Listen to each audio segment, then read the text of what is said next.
आप बेटा रिलैक्स रहना है ना, कैसे पता लगे कि सर वहां से ज्यादा ध्यान यहाँ पे जा रहा है ना। आराम से जितना हो जाए, नहीं तो छोड़ दो, कोई दिक्कत नहीं, ऑन करके छोड़ दो, तब भी कोई दिक्कत नहीं। लिखो क्वेश्चन, लिखे भाई, लिखो। The power obtained in a reactor, the power obtained in a reactor using uranium 235, using uranium 235, disintegration is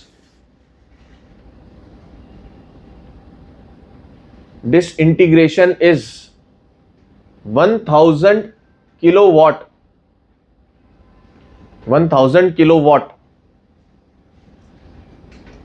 full stop. Find the mass decay of, find the mass decay of, mass decay मतलब जो मास गायब हो गया, mass decay of uranium 235 per hour. Find the mass decay of uranium 235 per hour. सही है, करेंगे try, करो। दो तीन प्रकार के क्वेश्चन है, जिसमें पहला मैंने आपको अभी कराया। 2 मिनट का समय दे रहा हूं बेटा, फिर मैं बताऊंगा, नहीं तो।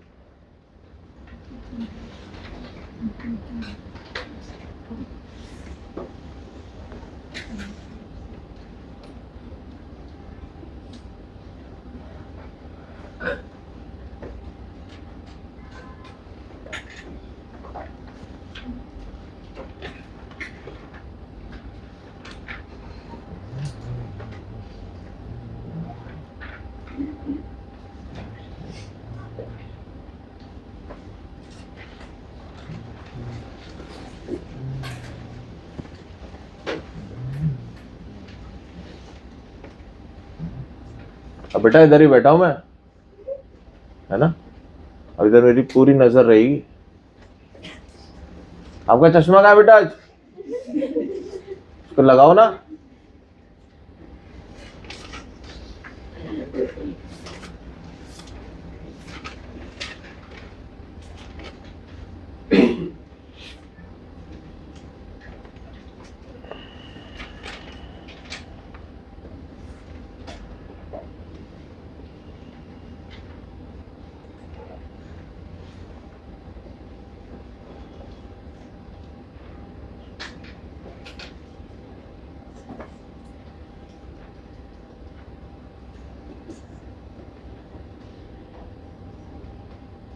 एक मिनट और।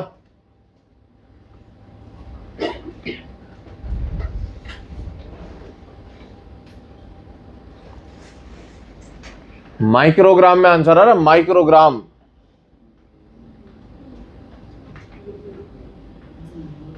ग्राम ऊपर से माइक्रो।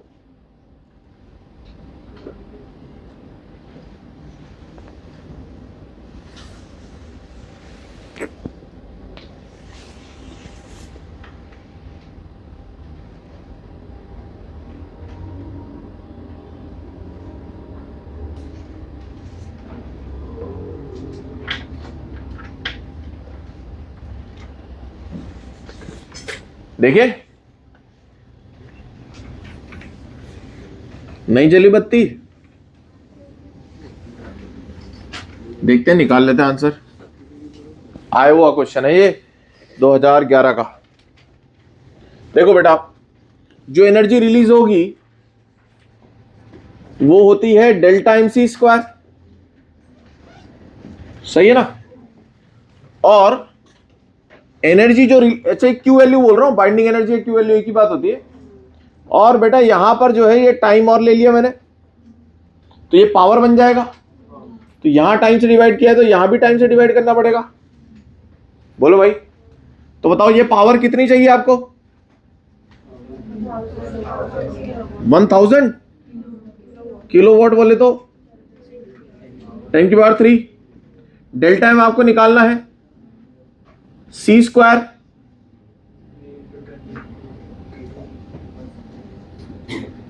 सब कुछ ऐसा यूनिट में चला रहा हूं भाई। टाइम कितना बेटा?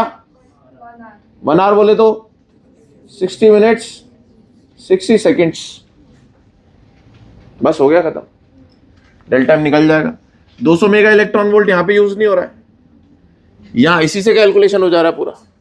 कितना हो रहा है बेटा ये 10 की पावर 6 10 की power 6 into 3600 divided by 9 into 10 की पावर 16। चलो काट लो थोड़ा सा, 400 कितना हो गया ये 4 इंटू 10 की पावर 6 और 2 8 और नीचे 16, तो ये हो जाएगा 4 इंटू 10 की पावर -8 केजी। केजी को ग्राम में बदला तो 3 से मल्टीप्लाई कर दिया, कितना हो गया ये 4 इंटू 10 की पावर -5 ग्राम, तो मैं इसको बोल सकता हूं 40 माइक्रोग्राम।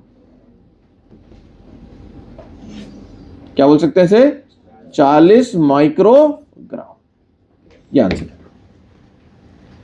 40 माइक्रोग्राम। भाई साहब आपको इतनी तगड़ी पावर दे रहा है, समझ में आया?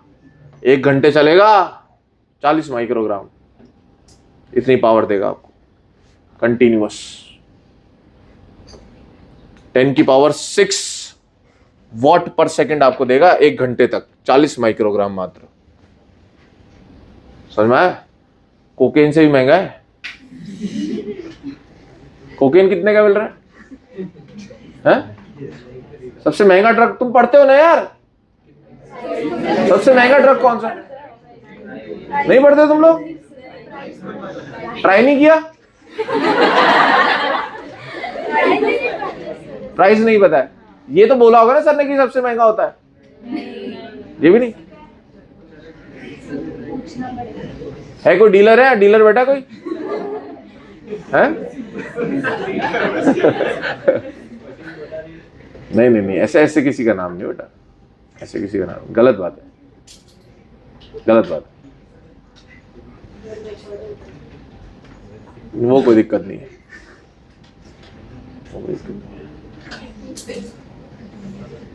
बोलो भाई समझ में आया क्या? ये क्वेश्चन में क्या 200 का कोई यूज हुआ? नहीं हुआ सर, सही है। चलो लिख लें फटाफट, अगला क्वेश्चन बोल रहा हूं मैं।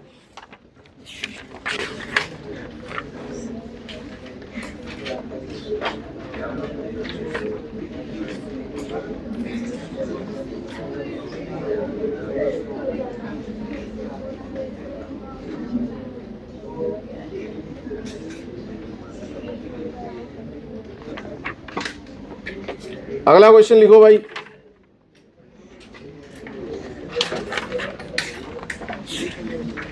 अगला क्वेश्चन लिखें।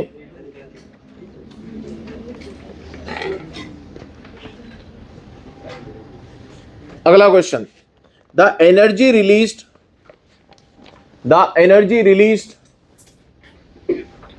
पर fission of uranium 235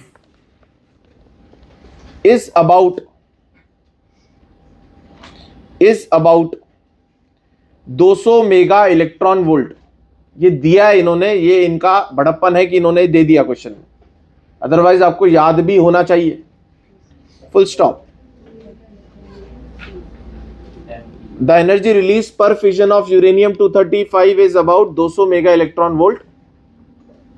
full stop. Our reactor using uranium 235 as fuel, our reactor using uranium 235 as fuel is producing 1000 kilowatt power, same power, 1000 kilowatt power. Full stop. Find the number of uranium 235 nuclei. Number पूछ लिया आपसे। Find the number of uranium 235 nuclei undergoing fission पर second. Undergoing fission पर second, कितने uranium 235 शहीद होंगे 1 second में, तो ये पावर आपको मिलेगी। अब यहां पर ये फॉर्मूला नहीं लगेगा, अब कुछ अलग तरीके से सोचना पड़ेगा। सही है। तो ये 2 प्रकार के मेनली क्वेश्चन है आपके पास।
एक मिनट और।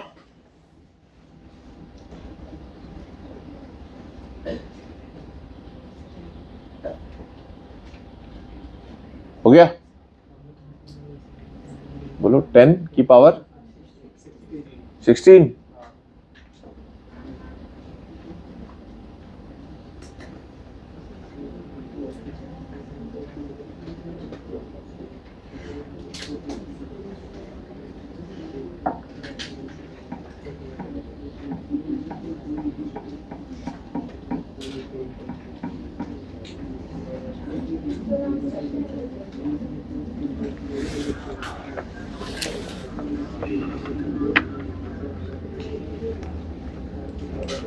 आंसर है बेटा 3 इंटू 10 की पावर 16। 3 इंटू 10 की पावर 16 अप्रॉक्स आंसर आता है। लो भाई सुने, तरीका सुने। क्या आपको कितनी एनर्जी चाहिए भाई? आपको चाहिए 1000 किलोवाट, मतलब 10 टू द पावर 6 जूल पर सेकंड चाहिए आपको। वॉट क्या होता है? जूल पर सेकंड। तो ये बोल रहा भैया अगर मैं एक टूटता हूं ना, एक, तो मैं एनर्जी देता हूं 200 मेगा इलेक्ट्रॉन वोल्ट। मैं एक टूटने से इतनी एनर्जी देता हूं। तो भैया एक टूटने से तो इतनी एनर्जी नहीं मिलेगी एक सेकंड में। कितना को टूटना पड़ेगा? एन को टूटना पड़ेगा। तो एन को टूटना पड़ेगा, पर सेकंड ये एनर्जी भी, और ये भी ये पर सेकंड ही आ जाएगा एन भी। बोलो यार, तो डिवाइड बाय सेकंड कर लो बेटा, आप डिवाइड बाय टाइम कर लो। अरे एनर्जी अपॉन टाइम। सुनो, एक के टूटने से ये एनर्जी मिली, एन के टूटने से इतनी एनर्जी मिली पर unit time is equal to कितनी पावर? ये पावर बन गई ना एनर्जी अपॉन टाइम। कितनी पावर चाहिए? बस यहां से एन निकाल लो। एक सेकंड ही चाहिए था ना, तो यहां पे मैंने 1 पुट कर दिया। एनर्जी अपॉन टाइम, एनर्जी ये रही अपॉन टाइम हो गया, एक सेकंड में पूछा है। इज इक्वल टू 10 की पावर 6। यहां से n आ जाएगा आपका 3.1 कुछ आएगा, इंटू 10 की पावर कितनी बोली मैंने, 16। इतने नंबर चाहिए आपको, समझ गए? कितने लोग कर पाए भैया ये लॉजिक लगा पाए?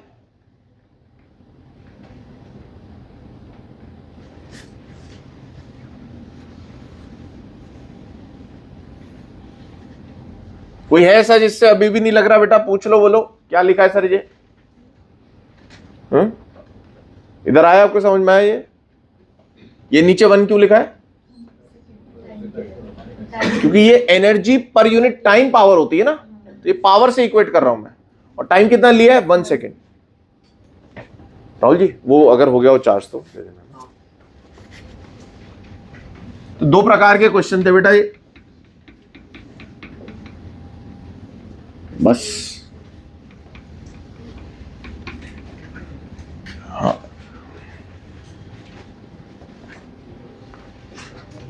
अब एक बात और सुन ले, एक होता है न्यूक्लियर फ्यूजन, बहुत छोटा सा पढ़ना है इसके अंदर हमें। हाइड्रोजन हाइड्रोजन मिलते हैं बेटा, अगले पेज पे न्यूक्लियर फ्यूजन दे रखा है, हाइड्रोजन हाइड्रोजन मिलते हैं तो हीलियम बनता है, सही है? प्लस एनर्जी रिलीज होती है इन टर्म्स ऑफ फोटोन, सही है? तो अब चक्कर ये है कि फ्यूजन के लिए ना हमें 2 हाइड्रोजन को मिलाना है। तो अगर 2 न्यूक्लियस जो कि अलग अलग हैं उन्हें आपको मिलाना है कि वो एक दूसरे के अंदर समा जाए, तो आपको बहुत जोर लगाना पड़ेगा। वो जोर लगाने के लिए आपको बहुत हाई टेम्परेचर चाहिए होता है। क्या चाहिए होता है? बहुत हाई टेम्परेचर, इतनी तेजी से बढ़े ये कि वो एक दूसरे में मिल जाए। दूसरा आपको बहुत हाई प्रेशर चाहिए होता है, तब जाके ये काम हो पाएगा। अब नॉर्मली तो ये हमारे पास अपन कर ही नहीं पाते भाई, इतना हाई टेम्परेचर और इतना हाई प्रेशर।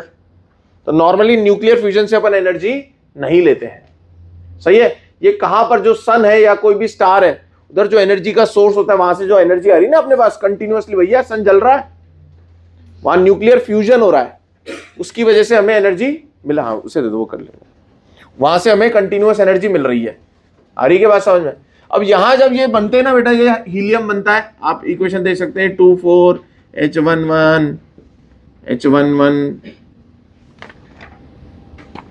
H12, सही है? प्लस यहां पे कुछ जो एनर्जी यूज होती है ना, जो रिलीज होती है, वो कुछ 26 मेगा इलेक्ट्रॉन वोल्ट होती है, कुछ ऐसा फिगर है। तो अब आप बोलोगे सर फ्यूजन में तो 26 ही रिलीज हो रही है और फिजन में तो 200 हो रही थी, पर आप देखो बेटे 26 है ना, अगर पर न्यूक्लियॉन निकालोगे तो न्यूक्लियॉन कितने हैं बेटा? टोटल 4। तो 26/4 करोगे आप बोलोगे एक न्यूक्लियॉन से हमें 26/4 एनर्जी मिल रही है, एक न्यूक्लियॉन के जुड़ने से। और वहां करोगे तो 200 को डिवाइड करोगे इससे 235 से, तो आप बोलोगे sir 200/235 is very less than 26/4। तो ऐसा लगता है कि ये एनर्जी ज्यादा थी, और जब पर न्यूक्लियॉन कैलकुलेट किया गया तो हीरो कौन निकला अपना? फ्यूजन निकला भाई। आई बात समझ में? तो फ्यूजन बहुत हाई अमाउंट में एनर्जी क्रिएट करता है। तो एक होता है बेटा, एक तो होता है एटम बॉम्ब, है ना? एटम बॉम्ब कौन सा होता है बता? एटम बॉम्ब, एटम बॉम्ब होता है फिजन से जो बनता है। अभी आपने यूरेनियम 235 से बनाया, ये कैसे बनता है? फिजन से। देखो बॉम्ब बनाना सिखा रहा हूं तो मैं, हाँ वही तो बता रहा हूं। नेक्स्ट इसको हाइड्रोजन बॉम्ब बनाना है, तो हाइड्रोजन बॉम्ब जो होता है वो सबसे खतरनाक है भाई, मतलब ये बच्चा है उसके सामने। तो हाइड्रोजन बॉम्ब कैसे बनता है? उसमें ना अपन सबसे पहले ये काम करवाते हैं, कौन सा वाला? फिजन वाला। अब इससे क्या होगी? एनर्जी रिलीज होगी, हाई टेम्परेचर होगा, उस टेम्परेचर से ये इंड्यूस हो जाएगी, जिससे कि फ्यूजन हो जाएगा और फ्यूजन से निकलेगी भयंकर अमाउंट ऑफ एनर्जी। मतलब इसको स्टार्ट करने के लिए अपन इसको यूज करेंगे। तो सोच ले इसी से मामला खत्म हो रहा था, तो इसको इनिशिएट करने के लिए पहले ये करवाना पड़ेगा, क्योंकि इतना हाई टेम्परेचर चाहिए। एग्जैक्ट वैल्यू लिखिए 10⁶ केल्विन जो सन पर होती है। भेज दे सन पे तुम्हें 10⁷ केल्विन, इतना हाई अमाउंट ऑफ टेम्परेचर चाहिए हमें इस रिएक्शन को करवाने के लिए। आगे के बात समझ में, बस इतना सा ये तुम्हारा न्यूक्लियर फ्यूजन, इस पे कोई न्यूमेरिकल वगैरह नहीं पूछे जाते। समझ में आया क्या? लिख लो भाई से, लिख लो लिख लो। न्यूक्लियर फ्यूजन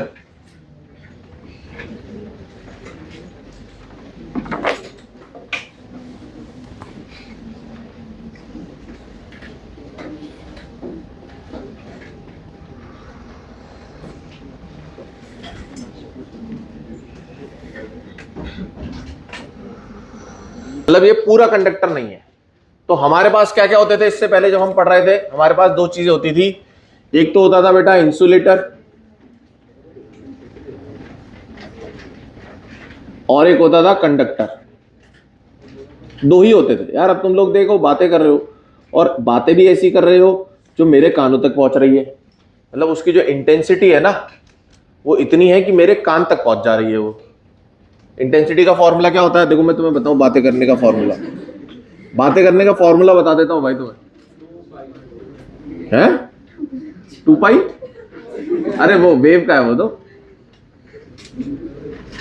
इंटेंसिटी का होता है पावर अपॉन एरिया, है ना। मान लो तुम्हारा मुंह एक पॉइंट सोर्स है, 4 पाई आर स्क्वायर। अब देखो अगर आप चाहते हो कि मेरे तक आपकी आवाज ना पहुंचे, लाउडनेस इतनी ना हो कि मेरे कान तक पहुंचे, तो आपको इंटेंसिटी कम करनी पड़ेगी। इंटेंसिटी कम करने के दो तरीके हैं, या तो पावर को कम कर दो, मतलब या तो धीरे बोलो या दूरी बढ़ा दो, और दोनों ही कर लो तो सबसे बढ़िया है। समझ में आ रहा है? तो अगर आपको बातें करनी तो क्या करो? तो धीरे बोलो और दूसरा दूर बैठो। समझ आ गई बात? तो मेरे तक आवाज नहीं आएगी, मुझे पता ही नहीं चलेगा।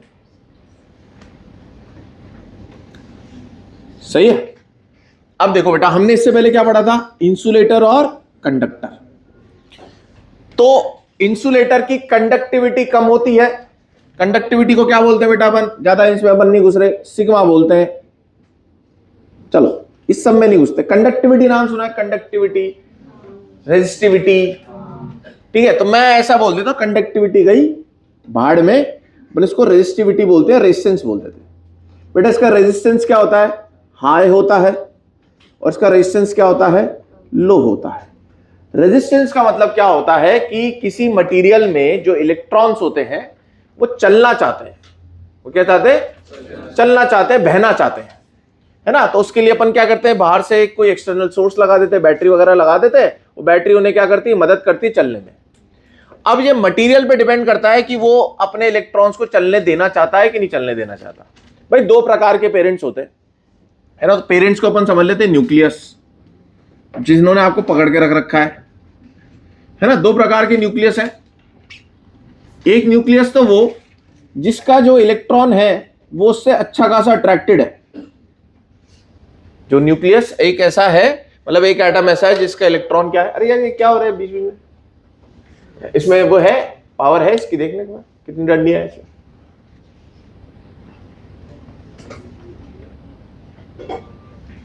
कितने वो पॉइंट्स है?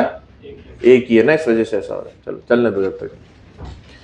तो आपको पता है ना यार, ये जब इंसुलेटर कंडक्टर भी समझा रहा हूं, आराम से बैठ के सुन रहे हैं भाई कि हाँ बता दो यार सर, क्या बता, सही बताओ। है कुछ नई डेफिनेशन आ रही हो गई इंसुलेटर की आज? तो बेटा इंसुलेटर क्या होता है बताओ? ये तो तुमसे पूछना चाहिए मुझे। इंसुलेटर क्या होता है?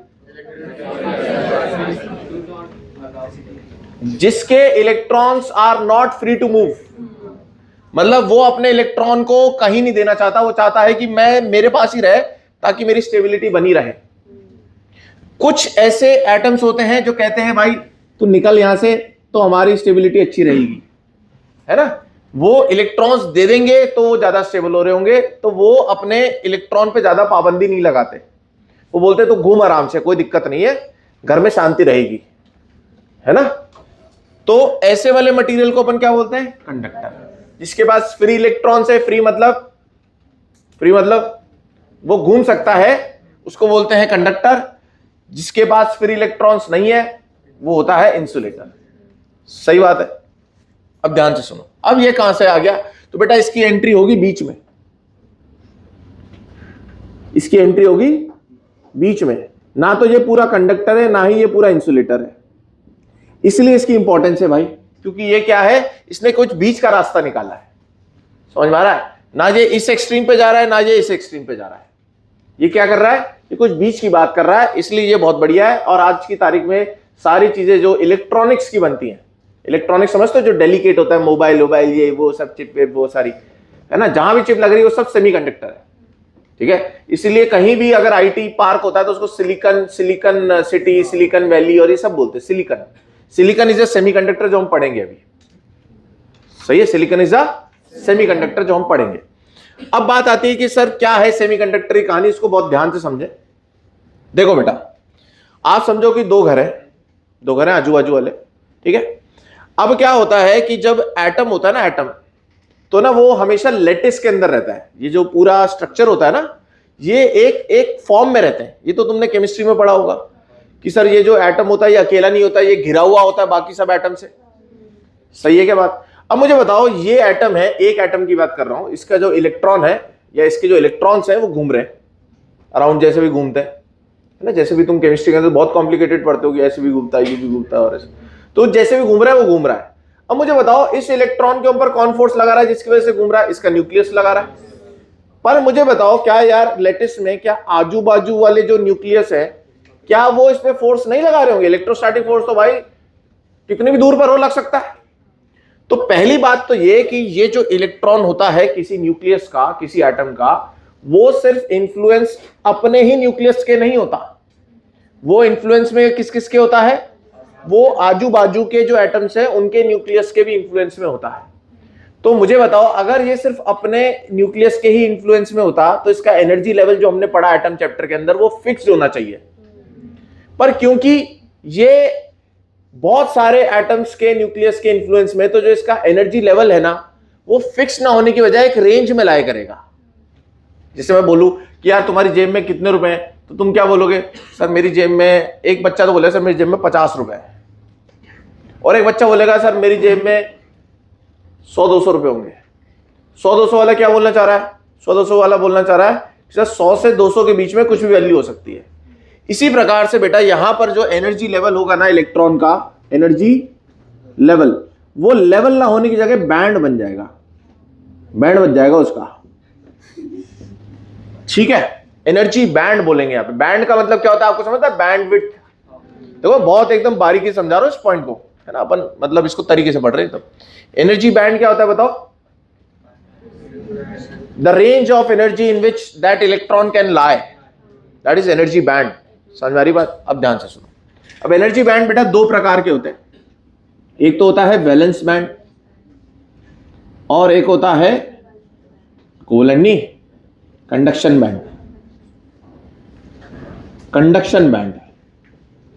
अब आप मुझे बताओ, ध्यान से समझना, ध्यान से बेटा। अब दो पड़ोसी हैं, ठीक है, उनके बीच में दीवार है ना, जैसे अपने फ्लैट सिस्टम की बात, चलो फ्लैट ही समझ लो तुम, दो फ्लैट है आजू बाजू, उनके बीच में दीवार है।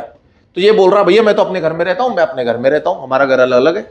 ठीक है, पर मान लो बेटा अगर गलती से इनको थोड़ा और करीब लाया जाए तो क्या हो जाएगा? इसकी दीवार इधर आ जाएगी, इसकी दीवार इधर आ जाएगी।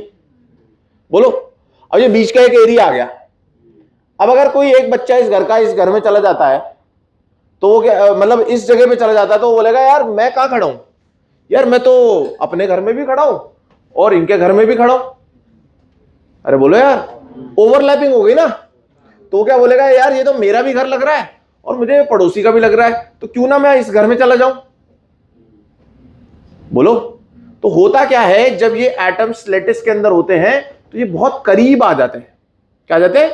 करीब आ जाते हैं। तो जो इनके ये जो होते हैं ना, अपन शेल्स बनाते थे बेटा, शेल्स, न्यूक्लियस है, फिर इसके बाद ये शेल्स है, ऐसे शेल्स, इनके शेल्स ना ओवरलैप करने लग जाते हैं।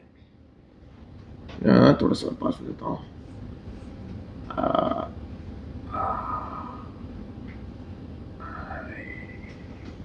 ओवरलैप हो गया।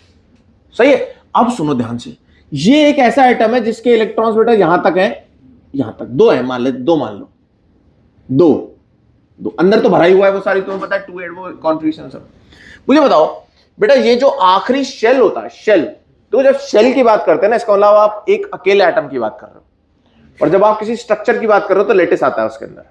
तो जब ये वाला जो शेल होता है ना, जो जिसमें सबसे बाहर इलेक्ट्रॉन्स होते हैं, उसको बोलते हैं वैलेंस शेल। ये तुम्हें अच्छे से पता है। अब हम उसे बोलेंगे वैलेंस बैंड। वैलेंस बैंड कौन सा रीजन होगा? जहां तक उसके इलेक्ट्रॉन्स प्रेजेंट होंगे। बोलो भाई। अब सुनो, क्योंकि ये करीब आ गए तो देखो n=3 से n=2 तक तो क्या था? Valence band. n=3 में ओवरलैपिंग हो गई। अब अगर मेरे को बताओ बेटा, अगर ये इलेक्ट्रॉन यहां से यहां आ जाए एनर्जी लेकर के, तो ये क्या बोलेगा? अरे यार मैं तो यूं जा रहा था, पर फिर मुझे लगा रहे यार ये भी तो वही एनर्जी लेवल है, तो इधर भी घूम लो। इसी प्रकार से आगे भी जुड़ा हुआ है। तो अगर ये इलेक्ट्रॉन को मैं वैलेंस बैंड से कूदा करके उस रीजन तक पहुंचा दूं जहां तक ओवरलैपिंग हो रखी है, तो ये क्या बोलेगा कि मैं अब सभी का कॉमन इलेक्ट्रॉन बन गया हूं, क्योंकि मुझे रास्ता मिल गया चलने का। भाई एनर्जी लेवल के कारण ही तो वहां पर वो प्रेजेंट होता है। ये सारे एनर्जी लेवल n=3 सबके सेम होंगे। तो ये क्या बोलेगा? मैं तो भैया पूरे लेटिस के अंदर घूमूंगा। तो ये कंडक्शन के अंदर पार्टिसिपेट करेगा। तो जहां तक ओवरलैपिंग होती है उसे बोलते हैं कंडक्शन बैंड। समझ में आया क्या? अब बेटा बताओ, अब ये इंसुलेटर, सेमीकंडक्टर और कंडक्टर में क्या फर्क होता है इस थ्योरी के हिसाब से? कौन सी थ्योरी बोलते हैं इसे? बैंड थ्योरी बोलते हैं। क्या बोलते हैं? Band theory. अब ध्यान से सुनो, इंसुलेटर में क्या होता है कि जैसे ये n=2 में इसके वैलेंस शेल है और ओवरलैपिंग पता है कहां रखी है? n=7 तक। तो बताओ 2 से 7 कूदने में तो भैया बहुत जोर आएगा। तो ये इलेक्ट्रॉन यहां से वहां तक पहुंच ही नहीं पाएगा, इतनी एनर्जी इसको मिलेगी ही नहीं कि ये साझा हो सके सबका। कंडक्टर में क्या होता होगा? सर n=2 तक इलेक्ट्रॉन्स है और ओवरलैपिंग n=1 तक हो रखी है, या n=2 तक हो रखी है, तो इन्हें कुछ कूदने की जरूरत नहीं है, तो आराम से घूम रहे भाई। तो बॉर्न ब्लेस्ड है। समझा? पैदा ही ऐसे घर में हुआ भाई जहां सब पैसे पैसे है, तो इसे पैसे कमाने क्यों है यार? भाई दुखती रह गया यार। अब सेमीकंडक्टर की क्या कहानी है? सेमीकंडक्टर की कहानी यह है कि सर इसमें गैप तो होगा, पर इतना गैप होगा जिसे हल्का सा टेम्परेचर बढ़ा करके, कितना धीमी आंच पे पका करके यहां से यहां कुदाया जा सकता है। समझ में? ऐसा जिसे बोल दिया जाए भैया आप फर्स्ट फ्लोर पे खड़े हो और आपको ना 40वीं फ्लोर पे जाना है पैदल पैदल चढ़ के, तो आप बोलोगे अबे हटे हुए कौन जाएगा? तो आप हो इंसुलेटर।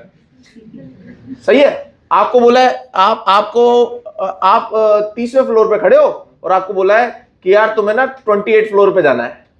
तुम बोलोगे तो भाई कोई दिक्कत ही नहीं है, आराम चले जाते, फिसल जाएंगे। 30, 29, 28 अपना ही है। ये क्या है? आप फर्स्ट पे खड़े हो और आपको बोल रहे हैं कि यार 3रे फ्लोर तक जाना है, तो आप क्या बोलोगे? हाँ जा सकते हैं यार। तो हम क्या करते हैं बेटा, सेमीकंडक्टर में रूम टेम्परेचर पे देखते हैं कि वो इतनी एनर्जी ले लेता है कि वो कहां चला जाता है? वैलेंस बैंड से कंडक्शन बैंड में चला जाता है। बोलो भाई। इस कारण से वो कंडक्टिविटी में फिर पार्टिसिपेट करने लगता है। अब इसका सीन देखो यार, सीन बेटा मुझे बताओ, वैलेंस बैंड की एनर्जी नीचे होनी चाहिए।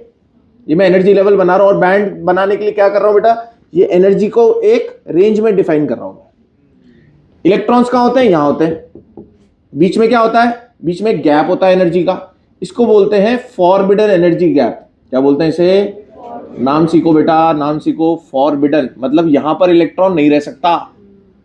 फॉरबिडन एनर्जी गैप है ये। वो गैप बोल रहा था ना मैं, 2 से 7 जाने का गैप। और ये कौन सा बैंड है उन पर? Conduction band. अगर इलेक्ट्रॉन हिम्मत करके यहां से यहां पहुंच जाए तो ये वाला रीजन क्या है बेटा? ये है हाईवे। ये क्या है? हाईवे। ये गली से निकल के अगर हाईवे पे आ जाएगा तो ये पूरे स्टेट के अंदर घूम सकता है। समझ में आई क्या बात? बस इसे ये वाला एनर्जी लेवल को क्रॉस करना पड़ेगा। अब ये जो एनर्जी लेवल है ना बेटा, अगर ये एनर्जी लेवल ज्यादा हो, अब ज्यादा किससे ज्यादा? तो वो एक पैरामीटर बनाया गया 3 इलेक्ट्रॉन वोल्ट। अगर ये 3 इलेक्ट्रॉन वोल्ट से ज्यादा का गैप होगा तो ये एक श्रेणी आ जाएगी इंसुलेटर की। नहीं हो पाएगा भैया हमसे, इतना साफ मना है। पर क्या टेम्परेचर बढ़ा करके भी इंसुलेटर को, टेम्परेचर अगर आप बढ़ाओ बेटा क्या होगा बताओ? ये इलेक्ट्रॉन्स के पास इनफ एनर्जी आएगी और ये ऊपर पहुंच जाएंगे। तो बताओ टेम्परेचर बढ़ने से तो रेजिस्टेंस कम हो गया ना। हम आगे जाके जब करंट इलेक्ट्रिसिटी पढ़ेंगे वहां सीखेंगे टेम्परेचर बढ़ने से रेजिस्टेंस कम होता है, सॉरी टेम्परेचर बढ़ने से रेजिस्टेंस बढ़ता है। पर यहां क्या हो रहा है? या उल्टा हो रहा है? क्या हो रहा है? टेम्परेचर बढ़ाने से रेजिस्टेंस कम हो रहा है क्योंकि कंडक्टिविटी बढ़ रही है। बोलो भाई। अच्छा सर, डेल्टा Eg अगर लेस देन 3 इलेक्ट्रॉन वोल्ट हो तो सर वो क्या हो जाता है बताओ? वो हो जाता है सेमीकंडक्टर। क्या हो जाता है बेटा? सेमीकंडक्टर। और डेल्टा Eg हो ही ना तो, डेल्टा Eg हो ही ना तो कंडक्टर। तो बताओ ये क्या है? अगर मैं बना रहा हूं, अगर ये ग्रेटर देन 3 इलेक्ट्रॉन वोल्ट है तो किसका हो गया? इंसुलेटर का। लेस देन 3 इलेक्ट्रॉन वोल्ट है तो? और बेटा इनको, ये दो लाइनों को ऐसे कुदा दूं यूं ओवरलैपिंग, तो क्या हो जाएगा? कंडक्टर बन जाएगा। कुछ करने की जरूरत नहीं है, आप ऑलरेडी उस रीजन में हो जहां पर सब कुछ है। समझ में आया? अब तुम मान लो पैदा ही ऐसी जगह पर हो गए जहां पे नीचे सोने की खान है, तो तुम्हें कुछ करने की जरूरत है? तुम बोलोगे भाई तुम मेरे पास आओगे, मैं थोड़ा आऊंगा तुम्हारे पास। समझ में आया? चलो लिख लो।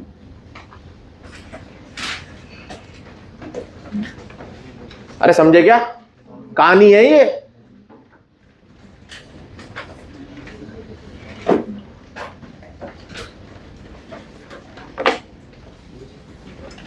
अब हम बात है कि भाई सेमीकंडक्टर बनाना है तो किसको बनाए सेमीकंडक्टर? तो जो ग्रुप 14 या ग्रुप 4 एलिमेंट है ना, 14 4 में आ जाएगा ना, बोले ग्रुप 4 एलिमेंट जो है अपन उन्हें सेमीकंडक्टर बनाएंगे। ग्रुप 4, तो आप बोलोगे सर ग्रुप 4 में तो कार्बन भी आता है ना, तो वो क्यों नहीं बन पाए सेमीकंडक्टर? उसके बारे में बात करते हैं। सबसे पहली बात तो कार्बन क्यों नहीं बन पाए? क्योंकि जो उसके इलेक्ट्रॉन्स है ना वो बहुत ही पास है न्यूक्लियस के, तो वो छोड़ता ही नहीं उन्हें जाने के लिए कि वो यहां से वैलेंस बैंड से कंडक्शन बैंड में जा पाए। तो अपन ऐसा चूज करते हैं कि भाई जिसके इलेक्ट्रॉन थोड़ा सा लूजली अटैच्ड हो अपने न्यूक्लियस से। तो बेटा हम यूज करते हैं जनरली सिलिकॉन को, तो मैं सिलिकॉन की बात करूंगा। जर्मेनियम भी अपन यूज करते हैं, ये ज्यादातर थोड़ा सस्ता होता है और इसीलिए चाइनीज जो कहते हैं ना भाई जल्दी फूक जाते हैं, इनका कोई भरोसा नहीं है, तो जर्मेनियम ज्यादा यूज करते हैं। तो सस्ते के कारण जर्मेनियम यूज होता है और इसका क्या है मामला, थोड़ा सा ढीला रहता है। वो आपको समझ में आएगा कि इसका गैप कम है। गैप कम है तो ये ज्यादा करंट बहने से ये फूक जाएगा, और फूकते ही इलेक्ट्रॉनिक आइटम में फिर कुछ बचता नहीं है। बहुत डेलिकेट होती है, इलेक्ट्रिकल अलग होती है, इलेक्ट्रॉनिक्स अलग होती है। इलेक्ट्रिकल क्या होता है?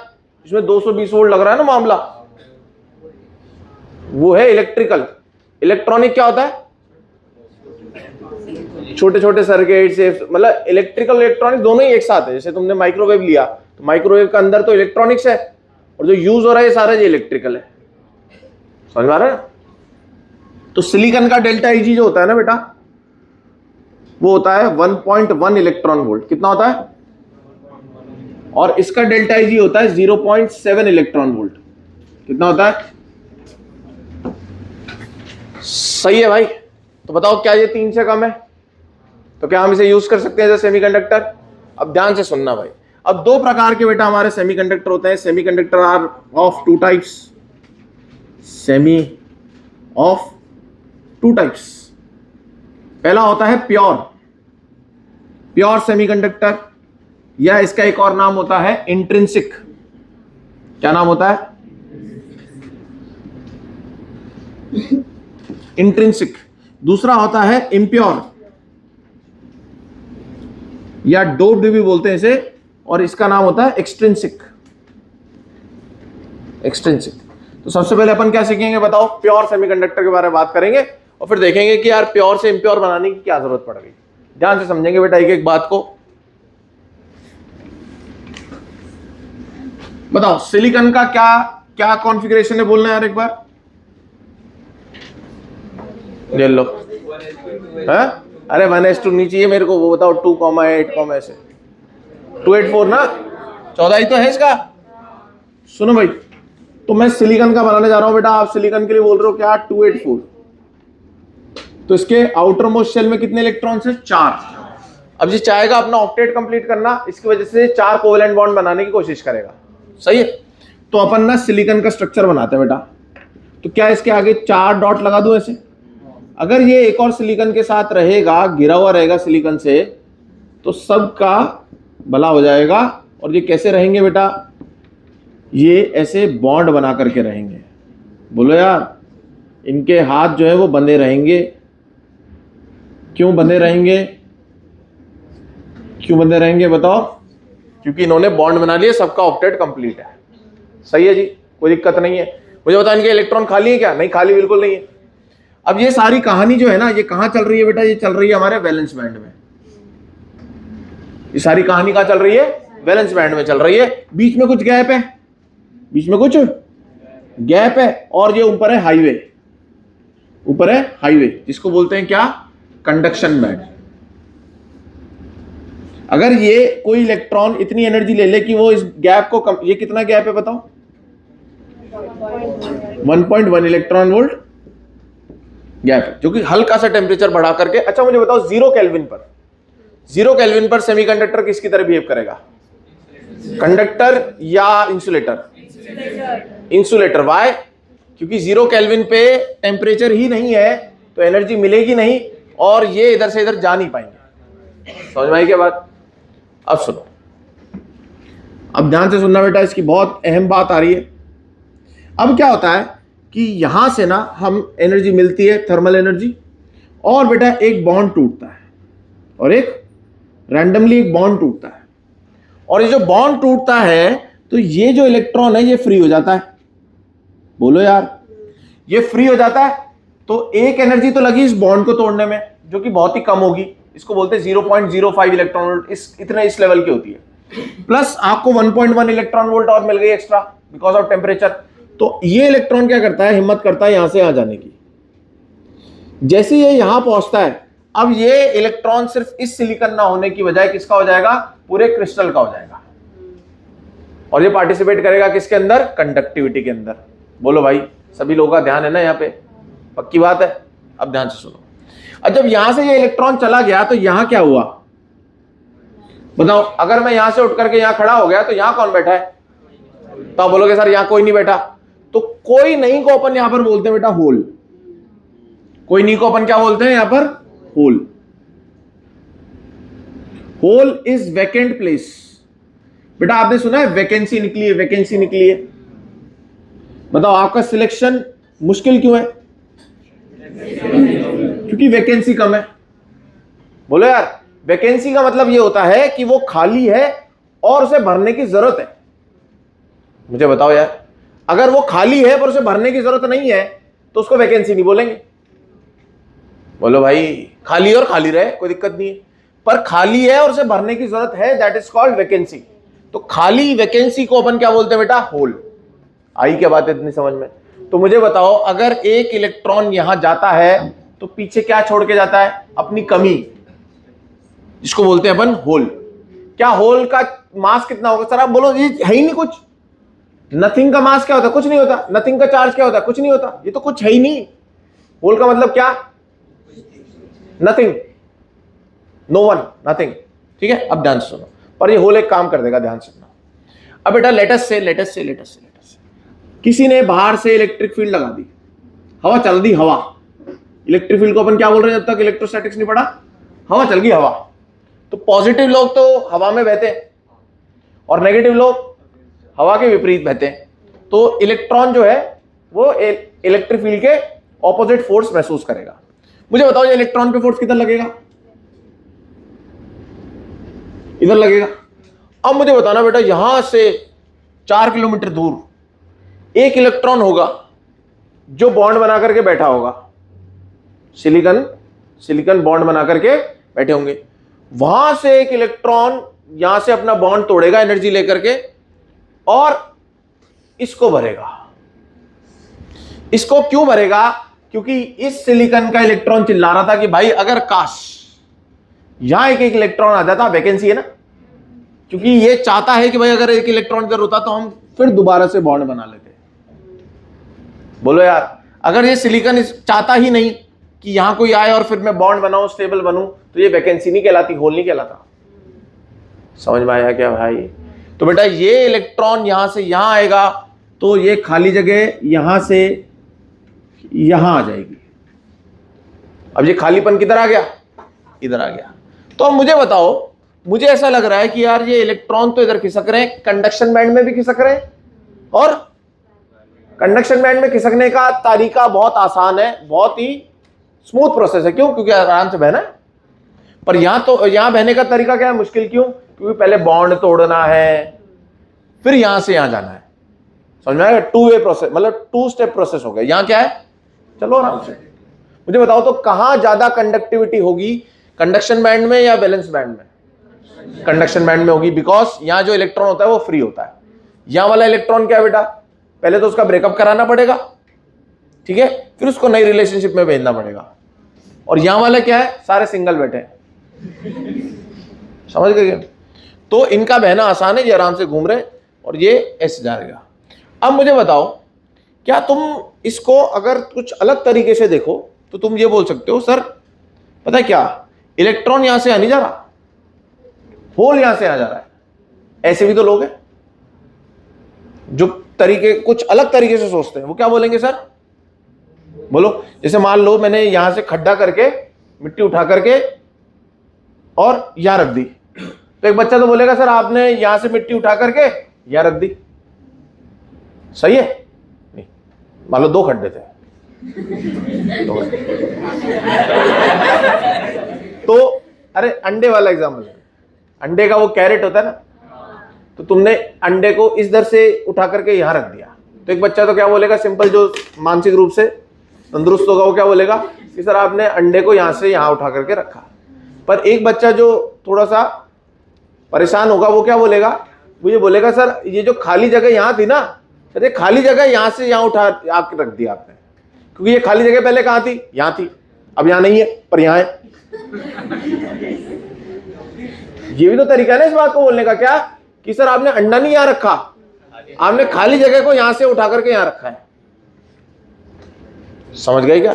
तो कोई ये बोलेगा कि यार ये जो है ना इलेक्ट्रॉन नहीं बह रहा यहां पर, या कौन बह रहा है, होल बह रहा है। और होल कैसे बह रहा है, होल ऐसे बह रहा है, ऐसे कौन बहना चाहिए था इलेक्ट्रिक फील्ड की दिशा में, सर पॉजिटिव चार्ज। मतलब अगर मैं बोलूं होल को जो कि कुछ भी नहीं है, उसको अगर मुझे कोई चार्ज देना है तो क्या दिया जाए, पॉजिटिव चार्ज। तो बेटा इसको मैं बोलूंगा, इसका इफेक्टिव चार्ज जो है वो है पॉजिटिव, प्लस ही बोल देता, प्लस ही। किसकी तरह बिहेव कर रहा है ये, वो नहीं था पॉजिट्रॉन, इलेक्ट्रॉन का जस्ट ऑपोजिट, पॉजिट्रॉन की तरह बिहेव कर रहा है कि सर इलेक्ट्रॉन यूं और यूं जा रहा है, तो मतलब ये पॉजिटिव की तरफ जा रहा है। दूसरी बात, अगर मुझे बताओ मास की बात करूं, सोचो जो है ही नहीं उसके मास की भी बात कर रहे हो, मास किसका ज्यादा होना चाहिए बताओ? आप बोलोगे सर ये तो असली में है, होल तो है ही नहीं, तो मास तो इलेक्ट्रॉन का ही होना चाहिए, इसका मास तो होना ही नहीं चाहिए। पर अगर मैं इफेक्टिव मास की बात करूं तो देखो, मास को देखा जाता है इनर्शिया से, जितना चलाना उसे मुश्किल उतना ज्यादा उसका मास। तो बताओ किसको चलाना ज्यादा मुश्किल है, होल को चलाना मुश्किल है। तो बेटा mass of hole is greater than, तो जो चीज है ही नहीं उसके बारे में हमने उसका चार्ज भी बता दिया और उसका हमने मास भी बता दिया। पर एक्चुअल आपको सच पता होना चाहिए क्या, कि वो चीज है ही नहीं, एग्जिस्ट ही नहीं करती। जो कुछ नहीं होता उसी को होल बोलते हैं भाई। बोलो यार, मुझे बताओ बेटा, मैं इसमें घूसा मार के यहां से ये बोर्ड का ये पार्ट हटा दूं, तो आप बोलो यहां पे क्या बोर्ड है, नहीं। जो नहीं है उसी को तो क्या बोलोगे आप, अरे यहां से भी तो दिखता है ना तुम्हें बाहर का।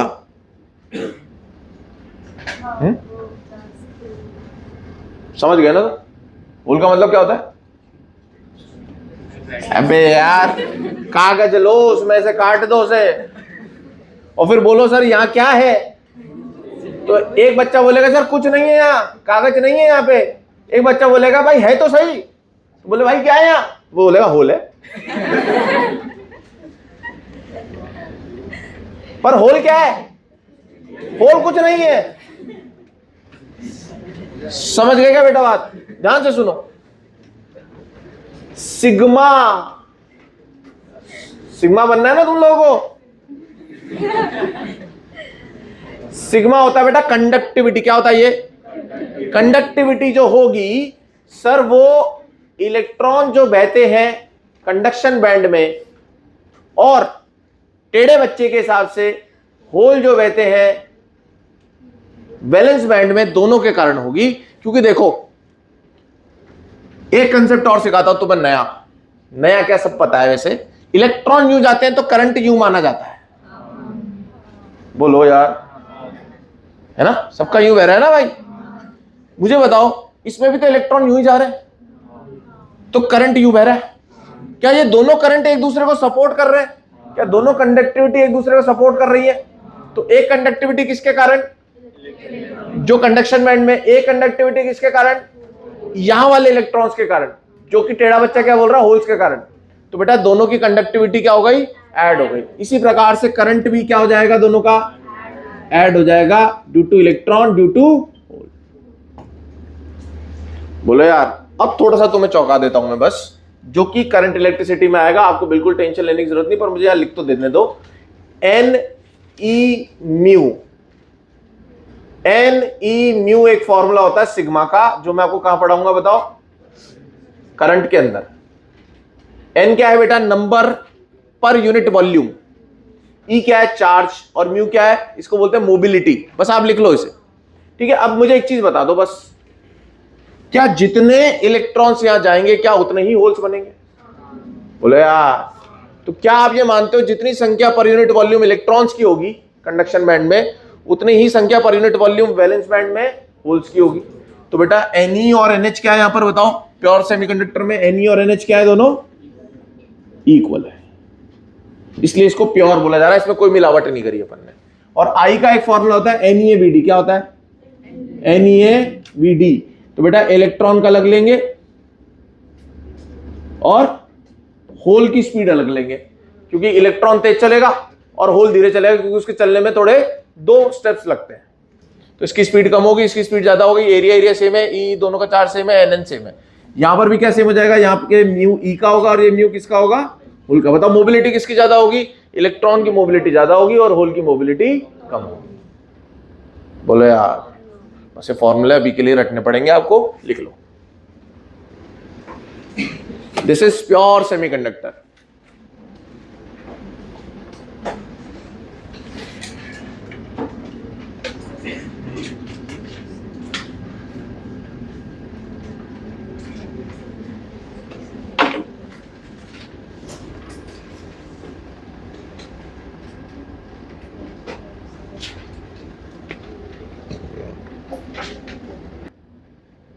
तो क्या हर सिलिकॉन का इलेक्ट्रॉन यहां से यहां चला जाता है क्या? नहीं। 10 की पावर 12 सिलिकॉन एटम में से एक का इलेक्ट्रॉन यहां से यहां जाने की हिम्मत करता है। सही है? 10 की पावर 12 सिलिकॉन एटम में से एक सिलिकॉन एटम का एक इलेक्ट्रॉन यहां से यहां जाता है, और उसके कारण यहां पर एक होल बनता है। और अगर जर्मेनियम की बात करी जाए तो 10 की पावर 9 जर्मेनियम एटम में से एक का इलेक्ट्रॉन यहां से यहां जाता है। सही है? और बताओ कॉपर के लिए बात करें तो एक उससे कितना जाता है? कॉपर कितने देता है भाई इलेक्ट्रॉन? 2 इलेक्ट्रॉन देता है। एक एटम कितने? Cu2+ होता है, तो उसका एक एटम में कितने? 2 इलेक्ट्रॉन। यार तगड़ा कंडक्टर हो गया ना वो तो यार। 10 की पावर 12 में से एक मिल रहा है। समझ में आ रही बात?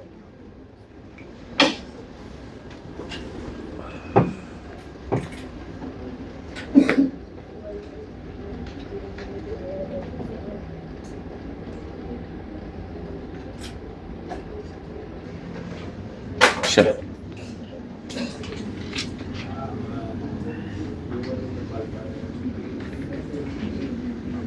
डोपिंग जानते हो बेटा आप? डोपिंग क्या होती है? डोपिंग है डोप शोप।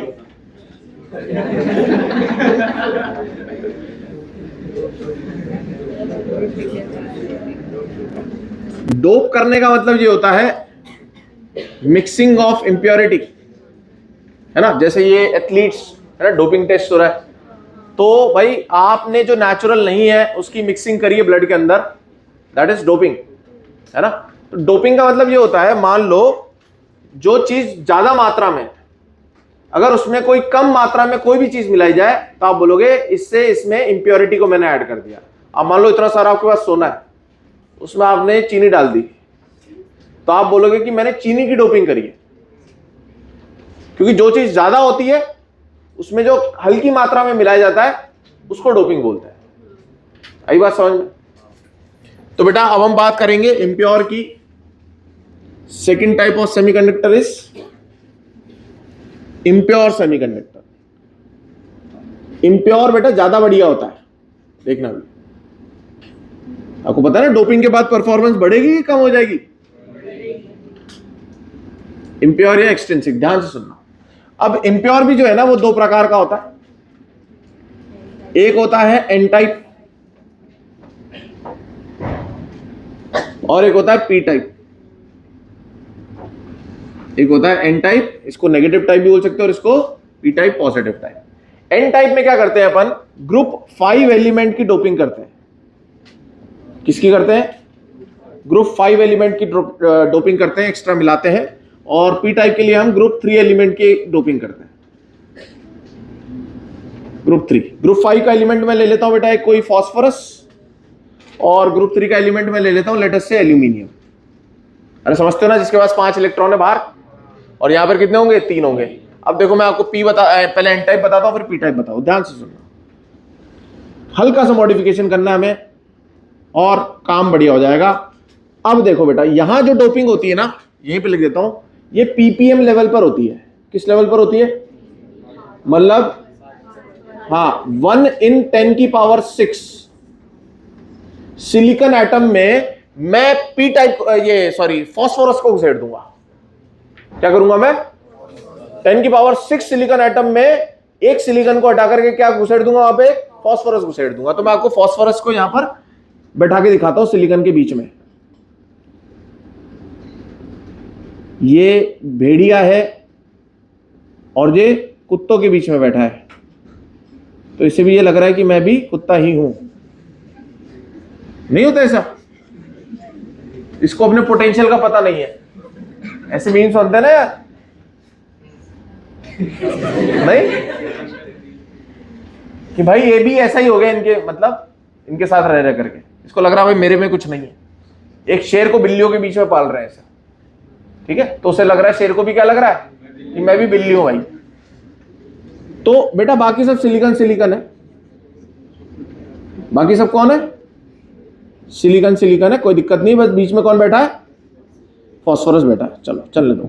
अब बेटा फास्फोरस की खासियत सुनो। फास्फोरस कह रहा है भाई मेरे पास है 5 इलेक्ट्रॉन्स आउटर मोस्ट शेल के अंदर, ठीक है, 4 का तो मैं आपके साथ यूज करके अपना ऑक्टेट कंप्लीट कर लूंगा, और मेरा ये एक इलेक्ट्रॉन फ्री बैठा है यार। मेरा ये इलेक्ट्रॉन क्या बैठा है? फ्री बैठा है। अब मुझे बताओ यार, पहले तुम्हें अगर इलेक्ट्रॉन को यहां से यहां भेजना होता था तो पहले तो उसको तोड़ना पड़ता था, बॉन्ड को, सिलिकॉन सिलिकॉन बॉन्ड को तोड़ना पड़ता था, फिर वो इलेक्ट्रॉन यहां से आ जाता था। पर ये अगर फ्री बैठा है तो इसका भेजना तो बहुत आसान हो गया यार। ये बोलेगा भाई मैं तो वैसे ही तपा हुआ हूं। मान लो तुमने किसी दोस्त को कॉल किया और वो भी एकदम फ्री बैठा, वो भी निकलने की सोच रहा था, तो तुमने से फोन किया, वो बोलेगा हाँ भाई आ रहा हूं। पर एक ऐसा है जो पढ़ रहा है, तो पहले क्या करना पड़ेगा? उसका पढ़ाई से विश्वास हटाना पड़ेगा कि भाई पढ़ने से कुछ नहीं होने वाला, फिर वो आएगा। तो मुझे बताओ बेटा, क्या इस वाले फास्फोरस एटम का यहां आने से क्या बहुत कम एनर्जी लगेगी? तो ये जो एनर्जी लेवल होता है ना बेटा, एनर्जी के टर्म से बता रहा हूं, ये बिल्कुल इसके करीब ही बैठा है। ये बोलेगा हाँ भाई आ रहा है क्या? ये बोल रहा है भाई बगल में देख यार मैं खड़ा हूं, भाई तैयार है तेरा। तो ये जो एनर्जी गैप है ना बेटा, ये सिर्फ 0.05 इलेक्ट्रॉन वोल्ट है। मतलब ये सिर्फ 5 रुपए में मान जाएगा। समझ में आया? वहां कितने रुपए लग रहे थे? 1.1, 11 रुपए दो ये क्रॉस करने के, साथ में 0.05 16 रुपए लग रहे थे बॉन्ड तोड़ने के और यहां से यहां पहुंचाने के। ये कितने मानना पड़ा है? 5 रुपए में। तो इसको बोलते हैं बेटा डोनर एनर्जी लेवल। ये क्या है? फास्फोरस क्या है? डोनर है। किसका डोनर है? इलेक्ट्रॉन का। अब मुझे बताओ बेटा, क्या ये वाला इलेक्ट्रॉन आसानी से पहुंच जा रहा है? और बाकी जो सिलिकॉन के एटम्स पहुंच रहे थे, सिलिकॉन के इलेक्ट्रॉन्स पहुंच रहे थे, वो तो पहुंच ही रहे। तो मुझे बताओ, ध्यान से सुनना, 10 की पावर 12 सिलिकॉन एटम में से एक इलेक्ट्रॉन जा रहा है, सही है? तो मुझे ये बताओ बेटा, फास्फोरस कितने मिलाया आपने? 1 in 10 की पावर 6 सिलिकॉन एटम्स, सही है? लेट अस से मैं 10 की पावर, कोई एग्जांपल लो, 10 की पावर 20 सिलिकॉन एटम्स ले रहा हूं। अब बताओ कितने इलेक्ट्रॉन जाएंगे, जल्दी बताओ। सर इसमें 2 प्रकार से इलेक्ट्रॉन जाएंगे। कौन कौन से तरीके से? एक तो सर जो नॉर्मल तरीके से जा रहे थे, अरे वो प्रोसेस तो चल ही रहा है ना। और कौन से जाएंगे? Sir because of phosphorus. तो नॉर्मल तरीके से कितने जाएंगे, जल्दी बोलो। नॉर्मल तरीके से कितने जाएंगे प्लस डोपिंग के कारण कितने जाएंगे, बोलो। सर 10 की पावर 20 को डिवाइड कर दो 10 की पावर 12 से, कितना हो गया? 10 की पावर, ये याद ही नहीं आ रहा सर कितना होगा? 20 माइनस 12 8 होता है बेटा। कितने इलेक्ट्रॉन गए? 10 की पावर 8 इलेक्ट्रॉन गए। किसके कारण? नॉर्मल सिलिकॉन एटम के कारण। इसके कारण कितने गए डोपिंग के कारण? बेटा 10 की पावर 20 को डिवाइड करो 10 की पावर 6 से, कितना हो गया? मुझे बताओ बेटा, इसमें 10 की पावर 10 कितनी बार लिखना है? 0 कितनी बार लिखना है? 14 बार। इसमें कितना लिखना है? 8 बार। ये इसके सामने ना बेटा चीटी भी नहीं है। अरे बोलो यार, तुम बोलो एक है 10 और एक है 1 करोड़, बताओ 10 की वैल्यू 1 करोड़ के सामने कुछ है? तो सोचना यहां तो 8 ही है, 8 ही जीरो आएंगे, इधर कितने आएंगे? 14 जीरो। तो आप क्या बोलोगे? Sir it is almost equal to. अरे बोलो यार, तुम्हें लग रहा है ये इसके सामने मजबूत है? तो तुम कॉमन लोगे ना तो कुछ भी नहीं है। बोलो भाई 10 की पावर 14 कॉमन ले लो, देखो मैथ्स वाले बिल्कुल खत्म हो जाएंगे। 10 की पावर 14 कॉमन ले लो तो ये 10 की पावर -6 हो जाएगा प्लस 1। 1 में 10 की पावर -6 जोड़ रहे हो तो 1 ही आएगा ना यार। अब तो क्लियर है? तो मुझे बताओ, क्या पी टाइप के सॉरी एन टाइप के अंदर क्या जो वहां इलेक्ट्रॉन्स पहुंचते हैं, क्या वो सिर्फ उतने ही होंगे जितने कि फास्फोरस के कारण होंगे? मतलब होंगे दोनों के कारण, पर क्या मैं ये बोल सकता हूं कि सर जो नंबर ऑफ इलेक्ट्रॉन्स वहां पहुंच रहे हैं it is almost equals to number of donor atoms या फास्फोरस? क्योंकि जो बाकियों के कारण पहुंच रहे हैं सिलिकॉन के कारण, वो है तो सही पर उनकी गिनती को हमने इग्नोर कर दिया, वो उसके सामने कुछ नहीं है। बोलो यार, समझ गए क्या? लिख लो।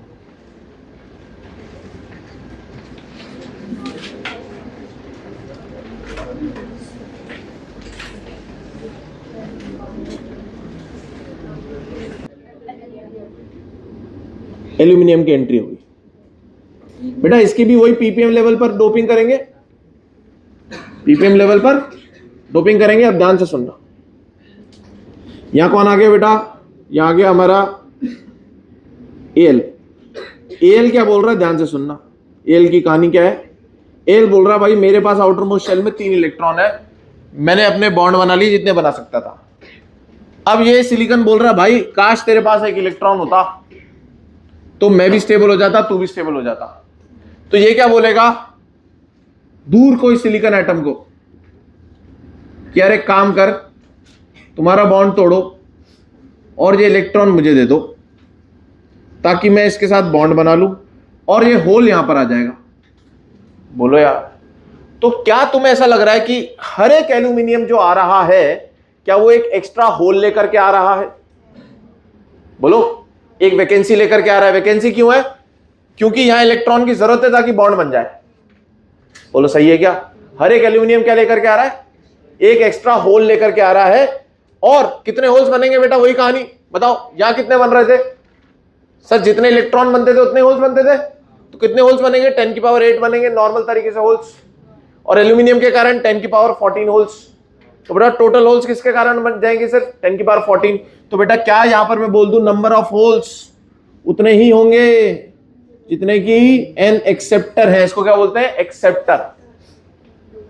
बोलो यार, अब ध्यान से सुनो बेटा, यहां सारा काम कहां पर होगा? वैलेंस बैंड के अंदर होगा, यहां कोई लेना देना नहीं है। ये क्या यहां इलेक्ट्रॉन्स जाएंगे? हां सच जाएंगे, जो नॉर्मल तरीके से जा रहे थे, जो नॉर्मल तरीके से जा रहे थे। बताओ यहां पर कौन ज्यादा हो जाएगा? या होल्स बहुत ज्यादा हो जाएंगे किससे? इलेक्ट्रॉन से। और वहां भी लिख लेना, वहां क्या ज्यादा हो रहे होंगे?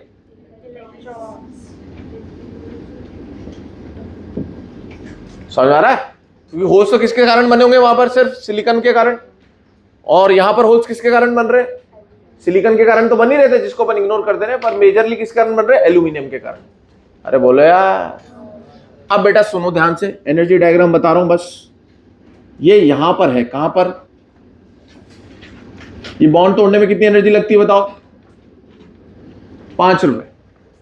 तो ये बॉन्ड टूटेगा, यहां से आ जाएगा, होल यहां से चला जाएगा, कंडक्टिविटी हो गई ना यार। इलेक्ट्रॉन चल दिया ना भाई, होल के कारण तो चला। अगर यहां होल नहीं होता तो ये इलेक्ट्रॉन चलता ही नहीं, कंडक्टिविटी बढ़ती नहीं। तो यहां पर भी कंडक्टिविटी बढ़ी, पर किसके चलने के कारण? होल के चलने के कारण, या वैलेंस बैंड में इलेक्ट्रॉन चलने के कारण।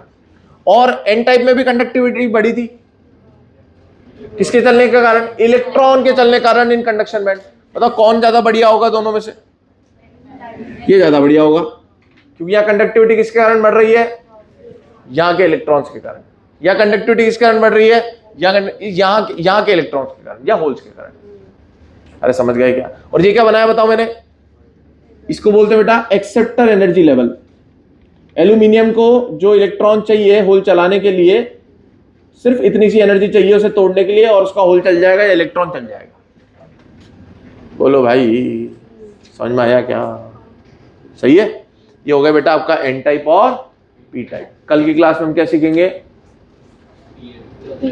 जोड़ देंगे दोनों को और क्या बन जाएगा? PN junction diode. फिर हम उसकी एप्लीकेशंस पढ़ेंगे, कहां कहां यूज करते हैं। देखा ऐसा? देखा? ये पढ़ेंगे कल।